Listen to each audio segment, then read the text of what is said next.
कि डेटाबेस से डरने की जरूरत नहीं है।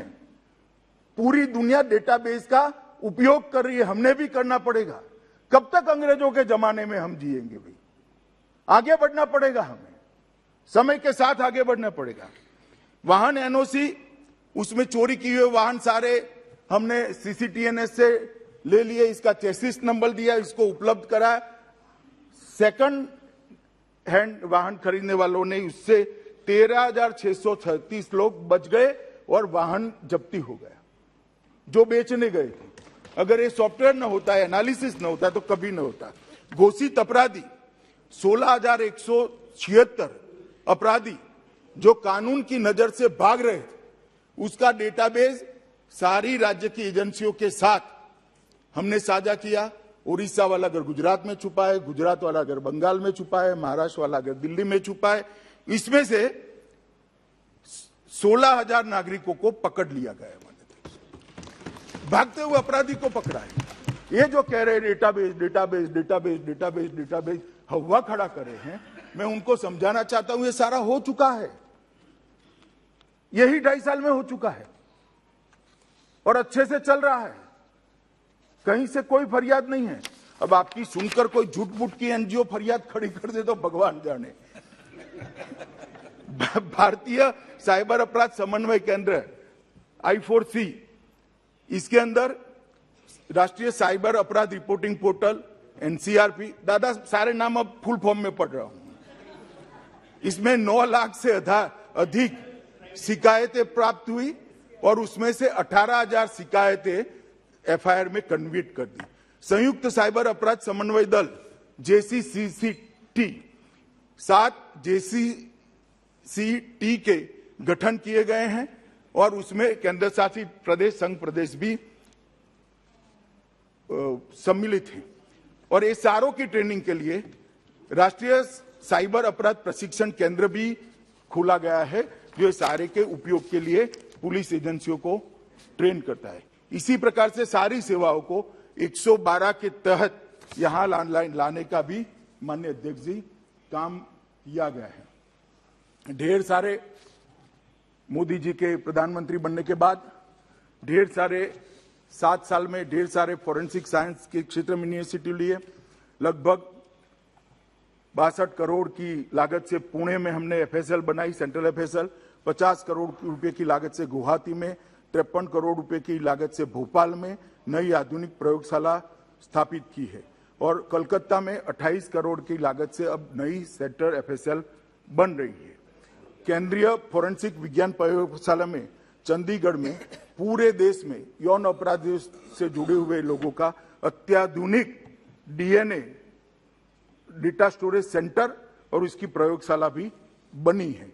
माननीय अध्यक्ष जी, 2016-17 से 21-22 तक फोरेंसिक्स के साइंस क्षेत्र में हमने ये काम किया है और देश भर की पुलिस व्यवस्थाओं को आधुनिक करने के लिए मैं सिर्फ इनिशिएटिव के लिए बात कर रहा हूं।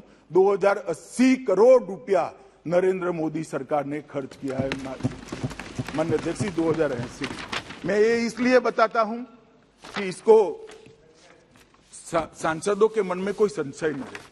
अभी एक बात आई कि इसका उपयोग कैसे होगा, मिसयूज कैसे होगा, ये सबसे साझा कर दिया जाएगा तो निजीता का क्या होगा। आर्टिकल 14, आर्टिकल 19, आर्टिकल 20, इसका मैं बाद में जवाब देता हूं, मगर मैं पहले उपयोग के बारे में एक बताना चाहता हूं। माननीय अध्यक्ष जी, एक national automated fingerprint identification system NAFIS को इंट्रोड्यूस किया गया। मैं एक उदाहरण देता हूं। नेफिस के पास अभी इसको ऑपरेट नहीं किया है, ट्रायल बेस पर चल रहा है उसका सॉफ्टवेयर, परंतु नेफिस के पास लगभग 1 करोड़ से ज्यादा फिंगरप्रिंट्स अभी है। मैं ये बात डिटेल इसलिए बताना चाहता हूं कि यही तकनीक इसके लिए अपनाई जाएगी। नफीस का डेटा NCRB में स्टोर है, इसमें किसी का एक्सेस नहीं है, कोई लॉ एनफोर्समेंट एजेंसी का भी एक तरफा एक्सेस नहीं होगा जब तक इसकी जरूरत नहीं होगी। इसका उपयोग कैसे होगा? तो फिर नफीस को हम CCTNS के माध्यम से हर पुलिस स्टेशन से जोड़ेंगे। पुलिस स्टेशन, कोई भी पुलिस स्टेशन में, मानो कलकत्ते के कोई पुलिस स्टेशन में चोरी हुई, वहां एफएसएल की टीम गई, उसको कुछ, अरे सुनो भाई, इसको कुछ फिंगरप्रिंट्स मिल गए। आज की स्थिति में है कि वो पुलिस स्टेशन को फिंगरप्रिंट के आधार पर पूरे कलकत्ते की आबादी में से चोर को ढूंढना है कि कौन चोरी कर गया। अब ये डेटा ऑपरेट होने के बाद उसको ये फिंगरप्रिंट कंप्यूटर में डालना है। 1 करोड़ लोगों में 1.5 मिनट के अंदर सर्च कर कर वो व्यक्ति का नाम भेज देगा और फिर चोर को पकड़ने की व्यवस्था। माननीय अध्यक्ष जी, इसमें पुलिस स्टेशन को और कोई मालूम नहीं पता। निरंजन जी ने कहा मेरे पर केस हुआ, ये हुआ। मैं स्पष्टता कर दूं, मोदी जी पर जीवन में कोई क्रिमिनल केस नहीं हुआ है। आप गलत बोले हो और गुरु की आपको माफी मांगनी चाहिए। कभी भी नहीं हुआ है। नहीं रखनी है, बैठ जाइए आप। माफी मांगने के लिए रखेगा बाद में। ठीक नहीं है, बैठ जाइए। नीदर अध्यक्ष जी, आपको मार्गदर्शन देना है। माननीय प्रधानमंत्री जी के लिए सोच विचार कर बोला करें। लिया मैंने सुना है ना, लिया है।